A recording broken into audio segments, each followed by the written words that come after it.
Hello, everybody, and welcome to this discussion today on women and wealth. I'm really pleased to be joined by Laura Barnes, Natasha O'Neill, and Gillian Hepburn, who are all very passionate in the industry on supporting women. Today, we really want to focus on what the industry and women can do for themselves to really excel in this area. So, just before we get started into the main discussion, it'd be great if you would all like to introduce yourselves and why you're here today, really. So, Laura, I'll come to you first. No problem. Good afternoon. Or it is afternoon. No, it is morning, actually. We are still in the morning. That's how it's going. I'm Laura Barnes. I'm Director of Business Development at Nucleus.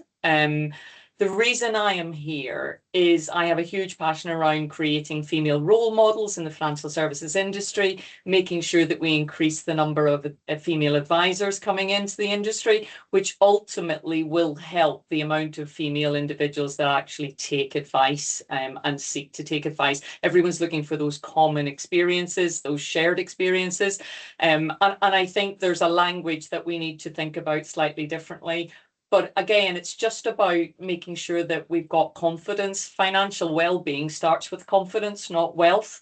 And I think there's a misconception from a lot of people around what financial confidence feels like or financial well-being feels like. So all of that is why I am sitting here passionate about improving that for everyone. Lovely, thank you. Natasha? Hi there, good morning. I checked the time as well, just to be sure.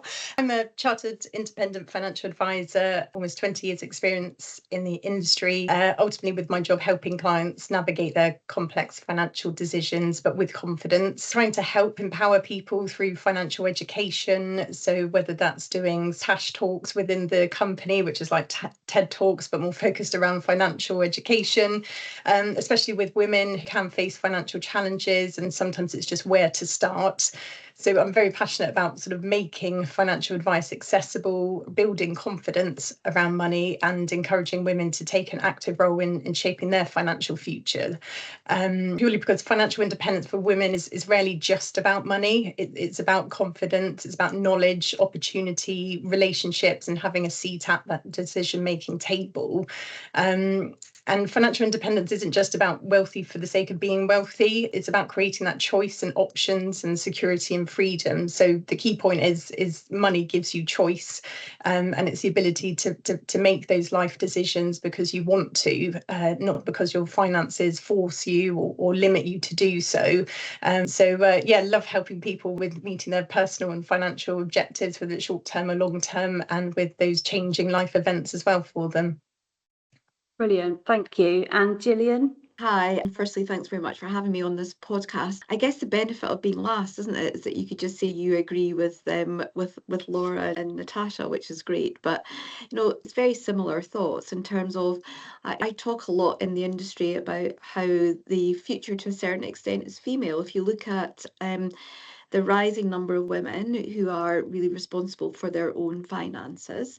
We're seeing that particularly it's a demographic difference. So younger women, I hear about younger women out earning their male counterparts. So they need to be really responsible and mindful about their own money and how it works for them and what the benefits are of. For me, I'm a massive advocate of advice.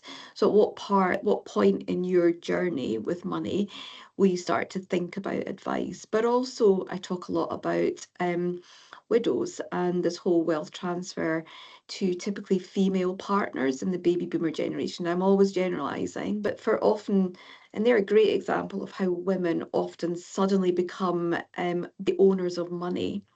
And that can be quite scary. And how do they get help and support? Actually, divorced women, it's often the same challenge. It's often the first time they've had a large sum of money. Now, whilst life events like those often drive women to really start to think about their money, it needs to start much earlier with everybody taking responsibility for. And I talk about the statistic a lot. 40% of women are relying on their partner for an income in retirement. Now, just look at the divorce rates. Sadly, it's just not a great strategy. So it's just one example of why women need to take responsibility as early as possible. But I get why that's a challenge. So anybody who's, for example, been a working mother, you will know that the last thing on your mind at the end of the day is, worrying about or thinking about your savings, or should I be investing in an ISA, for example. And then the other area I'm really keen that we focus on is how do we turn many of these women from savers into investors, and really talk about the benefits of investing. And that relates back to what I think Laura mentioned, that confidence word. So how do we, right across the industry, from, I'm obviously at Vanguard, so from asset managers like us, right the way through to everybody that's involved in helping people think about their money, how do we really address some of the specific challenges that many women have themselves, in terms of why should I take advice, but also why should I really think about investing, and why should I be very aware of my pension as well. So there you go, whole lot of different areas to unpack. I think that was one of the things that we said in the blog, was that women are already managing very complex situations at home, whether that's financial or not. There's a lot of stuff up in the air being juggled, and therefore they might not be confident, but they can be, like we know, with the right support and the right things happening for them. We can do it, can't we? We prove ourselves time and time again. So that's a really good point, I think, and we don't have to learn new skills. We just need to know how to use the skills we've got to be financially secure. So first of all, Laura, I'll come to you from a perspective of perhaps what the industry can do to start. From your perspective, what do you think those key things are? So I'm going to let Natasha talk about the advice piece. She's the expert there. But I think our challenge is around priorities for females and what they've got going on. We've talked about being a CEO of our own lives, and having been through exactly the same in the part of my career where I was starting to think about, what will my career look like? I then wanted to have children as well. So you take that break. And I think other priorities take over. But I'm lucky enough to work in financial services, but the language and some of the terminology and the accessibility of information, or even just sparking an interest around it, just doesn't sit there. And I think I'd said to you, Jayne, I often think about, I think women have become incredibly comfortable in talking about their physical health. And I think that we take a lot more care of our physical health than perhaps our financial health. And when we think about our physical health, we take little steps. If we get a personal trainer, and this is a concept that I love, if you go to a personal trainer, you think about macro steps, strength training, hormone health, sleep scores, and we do that quite a lot to help support the other things that we're trying to manage, but we don't think about financial health in the same way, and it can have equally as much impact on stress, relationships, and long-term well-being as the other stuff that we talk about quite regularly. You wouldn't expect to get physically fit by going to the gym once a year. So I guess the link I'm keen to make is, well, why do we expect financial well-being to happen without that regular attention? And how do we start those conversations before the life events that you've talked about, Natasha, around, becoming a widow or whatever it might be? How do we start those little steps to kind of schedule something that will give us that confidence, but also give us that reassurance and help improve the kind of stress situation that we're all kind of living in when we're being those CEOs in our business. And again, we don't need to run a marathon on day one. If you visit your personal trainer, they're not expecting you to run a marathon on day one, but small improvements compound. And I think getting to a point where there's a common thread around what can we do that's really small that will make a difference before we get to the point where we've either got an event or we think we have sufficient wealth to come and speak to someone like Natasha. How do we get those little pieces, and how do we get females to care more about the financial well-being alongside the health side? So that I mean, there's some other bits I want to explore as we carry on discussion, but those are the elements that I think, if we can draw those links, we'll improve those earlier micro steps, which will help them kind of not get to the point where they become a big life event. And then, okay, now I need to focus on how I improve this at a point when perhaps little steps previously could have got us to a better position. Yeah, I love that as well, because people can relate to that so well in terms of like your physical health. We hear it all the time. It's all over socials. It's all over everywhere. I think people can relate and correlate that to small chunks, can't they? It's just so relatable to everyone. Natasha, I come think to you then. sorry, Jane, I think financial flexibility matters. So even though we're working through what we're working through in our families, or whether we're on a career break or managing our household, that kind of stuff, we do have to start to think about, I guess if you're thinking about the PT analogy, you need to be stretching, you need to be improving your mobility. Financial flexibility comes from having options. Could you cope with a redundancy? Could you reduce your hours if you need it? Could you leave an unhealthy relationship even? And that comes long before could you retire before you actually want to. And I think there's a lot of focus on, well, when we get to the end of the journey, that's when we'll start to think about those things. So it's again thinking, how do we do this? And again, physical health is not about a constant effort. It's about little sustainable habits. You need to have rest days. It's okay to spend money on things that you value. The goal is about balance, not guilt. And so there's a load of things in there that you could relate to that kind of get people thinking differently about that financial well-being piece, because I do think we still think it's linked to wealth, and it's not. How do we spark the interest though? Anyone got any views on that? Because like you said, we're all very busy, all this stuff that we're juggling, don't really have time to think, like what, especially for people not in the lucky, because we hear about it all.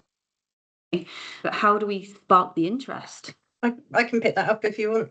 Go on, yeah. I think, well, there's a lot around it at the moment anyway, isn't there, about financial education. And what really annoys me at school, you come out and you might be able to do your cooking and speak a bit of French, but how do you get a mortgage? What's car insurance? What's an ISA? What's tax? So there's no sort of financial education even at university. And as you know, Jane, with sort of the Bournemouth University placements we have, they'll come out doing business studies and they still don't know what a pension is, or retirement planning, or cash flow modelling. So it is very much around financial education and making that accessible. So we do have some things, we've got good old Martin Lewis and things like that. But I think people still need something a bit more tangible of, but what do I do, rather than it being too generic. And it's sort of just helping people understand the decisions that they're making as well, and realizing that you can ask questions and getting the advice from the right people, rather than sort of my mate down the pub that I've seen before, and then you've got to try and unravel a very complicated or a Bitcoin type investment or high risk investment. But that's something like a checklist or a to-do list, or whether you call it a financial spring clean or a women's financial empowerment checklist, just something that's a bit more tangible to sort of work towards, and things that are important.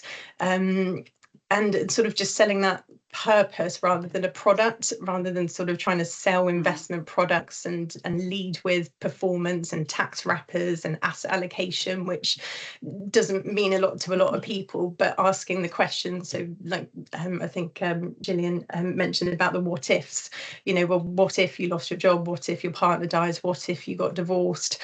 Sort of playing the movie out for those situations, and sort of what does financial freedom look like for you? What is your biggest concern? What life do you want for your money to support? So rather than sort of selling that financial product, just trying to invest in achieving those goals and the security and the peace of mind, and just becoming on track with things. There's a number of really interesting topics within that, isn't there? There's how do we engage women, but how do we think from an industry perspective what we need to do? And I know Laura said, don't necessarily focus on that kind of retirement piece, but actually sometimes that's a great starting point in terms of just women understanding some of the data. And I think there's nothing better, an unashamed plug for the research that Scottish Widows does in this space. It's fantastic.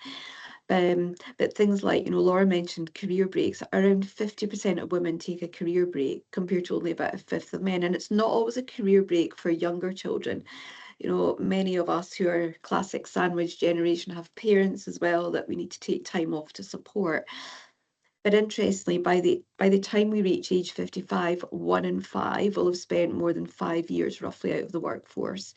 And a 5-year mid-career break can reduce your retirement by roughly 70,000. So it's starting to paint pictures of what your future might look like if you don't take some action. And I think we need to do a lot more in terms of that. And it relates to Natasha's point on education. How do we paint that picture of what your future might look like? And back to my earlier point, whether or not you're in a partnership of some description, you still need to take some personal responsibility for it. But then how do we engage these women? And I do think that's often around, first of all, understanding and not stereotyping. So how do we give women a safe space to discuss finances? And, I look back to something that I was involved in a few years ago where we had literally 100 women in a room, and they absolutely talked about money. They discussed how they felt about money, their concerns, their fears. So how do we facilitate sessions like that where, because we don't, we're not very good at talking about our money, are we? It's maybe we're all a bit British, and and I've always talked, when we talk about wealth transfer, talk about the process, not about the money. And so we can talk about the process, we can talk about what that could look like, but also it's the language that we use to encourage women to think differently. And I always use the word disclosure when it comes to somebody thinking about investing. That word disclosure is quite off-putting, isn't it? So as the word tax relief, that sounds like I'm going to get taxed. Well, actually you're not. You're getting a bonus effectively for saving. So we need to constantly think about the language we use. And this actually doesn't just apply to women, does it? It applies more broadly. But we know that investment confidence for women is particularly lower than it is for men. We did some research where 78% of the women we interviewed said they lacked confidence, compared to only 61% of men. So we know there are challenges. It's just how we address it. And the other area that women are more concerned about is risk. Now, I've always said women are actually they're not necessarily risk averse, they're risk aware. And then how do we have that conversation about risk and the impact on what their future might look like? And I think that's always important. Even things like, you look at default. So obviously more women, because of more women generally now are employed. You've got auto enrollment. What does the default pension fund look like? What risk level is it? And if you're very early, it's just understanding that whole risk reward. And if you're very early in your savings investing journey, you can take more risk. But sometimes these are really difficult concepts for people, for anybody to understand. So it's how do we have the kind of good quality conversations using the right kind of language that doesn't frighten people, if I could call it that. We did a really interesting piece of work on risk warnings, and it's available to anybody. There's a white paper, but what we identified is when we rewrote the risk warnings, we saw an uplift in the number of people that moved from savings to investing, but it was specifically noticeable for women. There was a 34% uplift in women beginning to invest, compared to in general it was about 25%. So clearly it demonstrates that if we talk in the right way, and we understand what are the barriers to women, then how do we address them? And I think it's something that definitely right across our industry and our profession we can sit down and think about, because if we are looking at the number of women that will hold assets going forward, and that's both as a result of this wealth transfer to widows, but also as a result of the number of women that are now earning and really starting to take responsibility for their finances, we just got to think about how we engage, and the fact that we'll probably need to engage differently, because there are A, different challenges, and B, maybe it's because our brains are wired differently in terms of how we consume information. And part of that is back to that, we're often time pressured, aren't we? So how can we just please make this as easy as possible for me to understand? Because I can understand it, I just need to spend a bit of time doing it. I think both you and Natasha sort of said there, one, like you were coming from what kind of retirement do you want? And Natasha, you were saying like, what kind of life do you want? When you look at it from that perspective, it's like much more relatable, isn't it, than saying, how much do I need to save, or how much do I need to invest? And it doesn't mean anything. But if you're like, well, I want to have a really nice holiday every year, and I want to have a nice car, and I want to put some money away for my children, or whatever it is, you can then go, okay, well, actually, I need to get on this. it's about the outcome, isn't it? It's not about, nobody wants to sit and hear about asset allocation and the funds are invested in, because that is the role of the advisor, to make sure that they are in the right place from an investment perspective. But what I want to know is, when can I retire? Can I buy a new kitchen? Have I done, maybe I want to know if I've done my ISA allowance. But actually, it's all about the outcome that I want to achieve. And maybe can I help my kids? I always talk about, women that sit in that joint conversation, which is often quite interesting if they manage to get in front of an advisor, because 66% of advisors, I'm sure Natasha's not one of them, say that it's really difficult to engage both parties. Well, it's kind of no big surprise, because often there are different objectives in the room. And I love the analogy of more women are likely to pass on wealth in their lifetime. Why is that? They want to get the kids out of the house, right? So let me help you get on the property ladder, because if the average age of people leaving home is in their mid-30s, do you know what? That's not a great outcome for anybody. Absolutely. I'm hoping it happens before then, Gillian. I really am. Yeah, get out, go and live your own lives. Let me see if I can actually create a fund that can help you. And look at, student debt is highly on the radar at the moment, isn't there? Lots of discussions about the challenges of student debt. So can I help pay off student debt? There's lots of there's lots of areas at play here right across the generations, both from older women and younger women. So I think having these kind of conversations are really important, because it's not necessarily then about the money that next generation needs. It's like, can I help you have a better outcome in your life? I mean, I've always talked about it in terms of my sort of generation. By the time I'm no longer here, my kids will be in their 60s. Well, if they need the money then, that's a problem. I've done something wrong and so have they, right? So can I help them now? And it's about those conversations. But also what we see is when people pass on wealth, they want to do it with a purpose. So I don't want to just give a blank check, right? I want to know what you're going to do with it. I want it to have a better outcome for me, because I'll feel really good doing it. But also, somebody next generation that's going to get a sum of money, what are you going to do with it? Because quite frankly, it's my hard-earned cash, and I talk about that a lot. Maybe I'm just being a bit selfish here, but I think that's probably something that we all feel if we want to help out next generation. And that's when it's really important for these people suddenly inheriting wealth. And we see a lot of skipping of generations, so people inheriting younger often.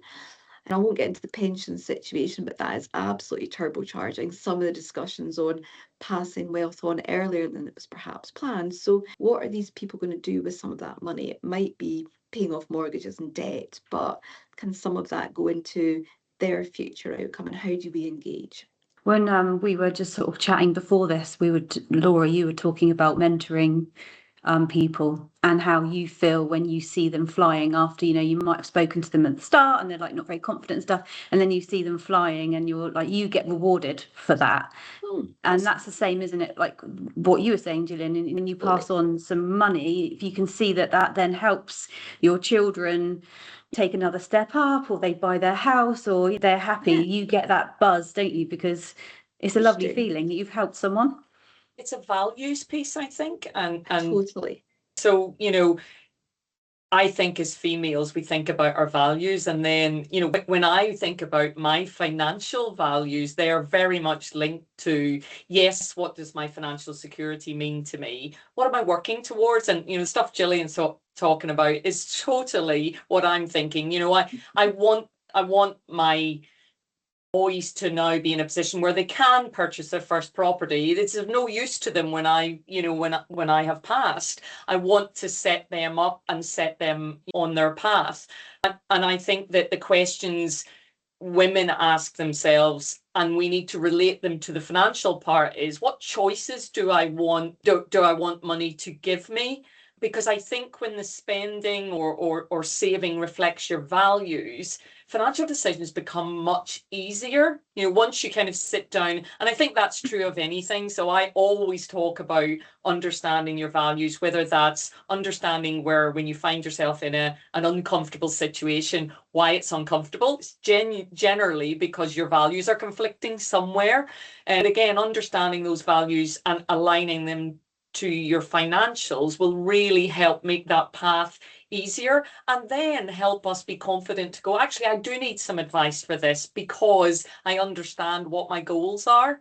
And I think trying to get that earlier will help kind of move towards, right, I'm going to need some help for this, rather than going, well, I'm just putting that off because I'm super busy and I'm trying to run all of this stuff. So I think there's a big piece around values, and I do think females care a huge amount about aligning those values to everything that we do. I'm not saying males don't, but I think we have different time frames and different perhaps values that we want to fulfill. And I think that's a really important part about how do we get the conversation to there that will then drive out the next stage, rather than, as you say, Gillian, talking about the product, because that doesn't mean anything. Values do.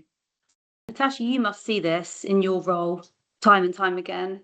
Yeah, especially with the comment Laura made about passing wealth on to children as well. I think people sort of cling on to it and think, they'll get it when I'm dead. But at that point, they've struggled to buy their first house. They've struggled to put their kids through school and all the after school activities. But sometimes they need someone to say it's okay, you can give this money to them now. And that's where all sort of the cash flow modelling comes in to say, giving this amount of money doesn't affect your lifestyle.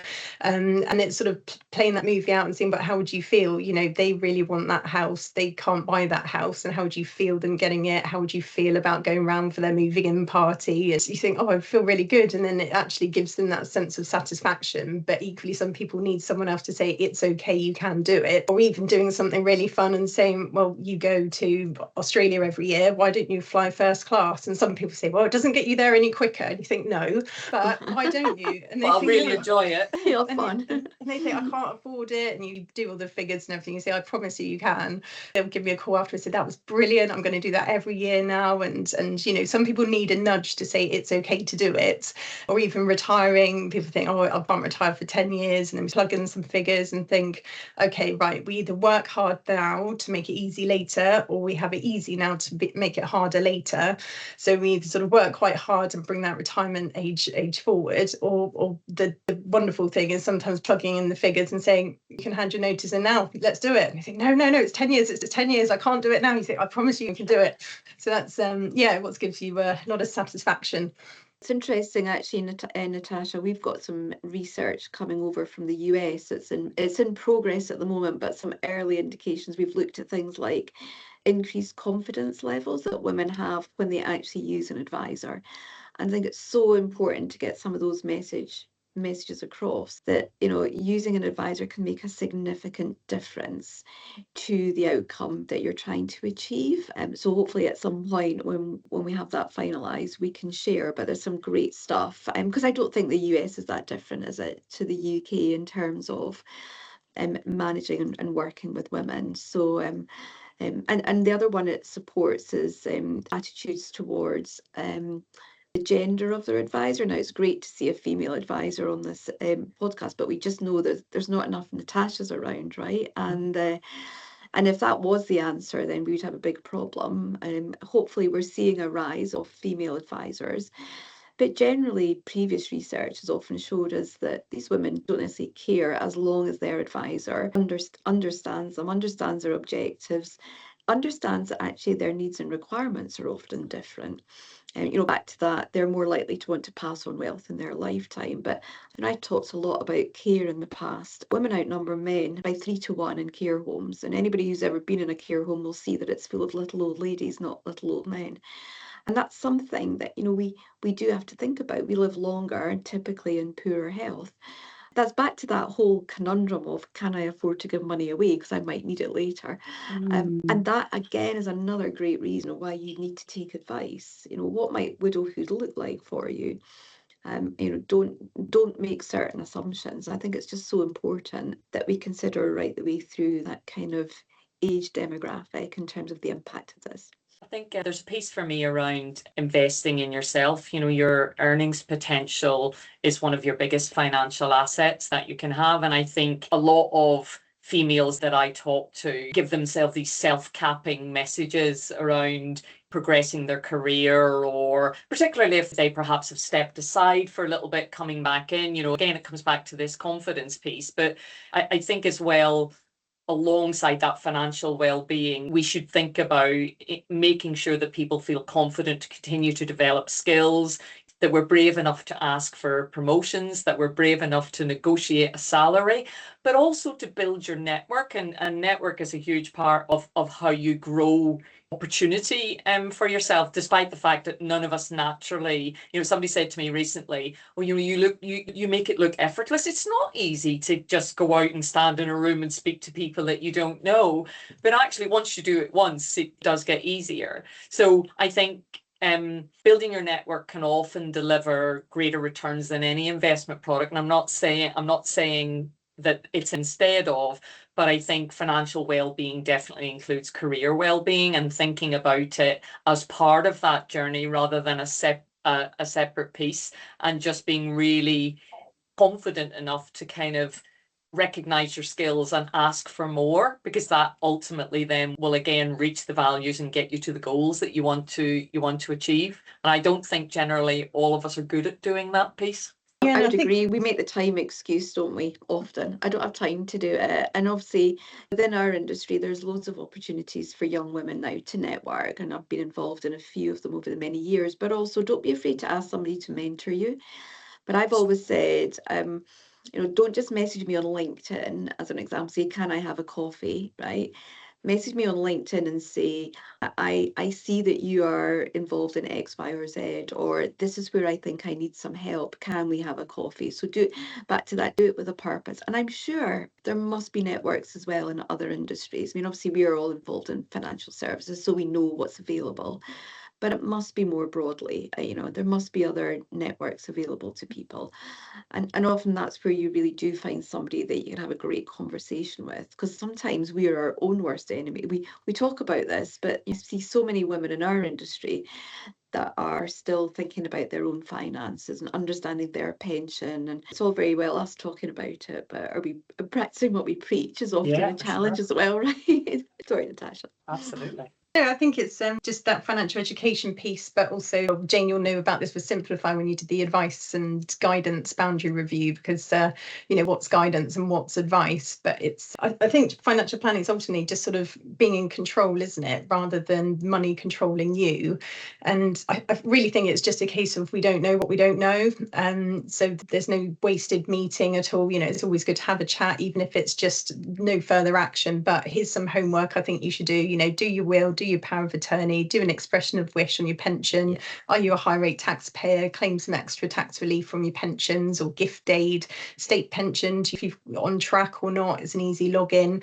There's so many little things people can do, but it's just a case of you don't know what we don't know, and I've even got a checklist for finding a financial advisor as well, because you don't want an off-the-shelf product. I go into all my meetings with a blank bit of paper. I'm not there to sell anything. I'm there with, right, you tell me who you are, what your relationship is with money in the past and looking forward, what you want to achieve short term, long term, what's important to you.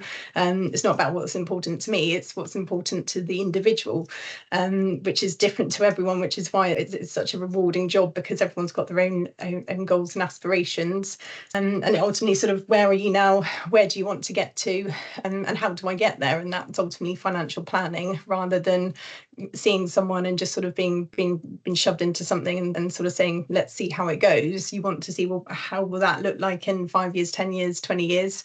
And it's just those little bits that often help the bigger things. Even regular savings, if you sort of see it as another direct debit, like you do with your council tax or Spotify or Netflix subscriptions, just see it like a direct debit, and then quite quickly that will start building up and getting people just used to doing something rather than nothing, or saving and waiting until you need a bigger investment. But the other peculiar thing is people have a doctor, a dentist, an accountant, a physiotherapy, all those sort of things, but they don't have a financial planner. And you think, but surely that's the most important thing, because that also helps pay for your other professional services. But it's about you and your life, which is really important to people.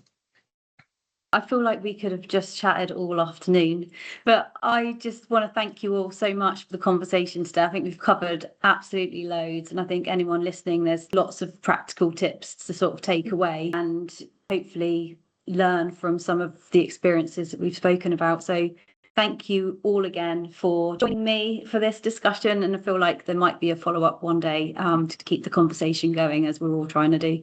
So thank you very much, and goodbye. you.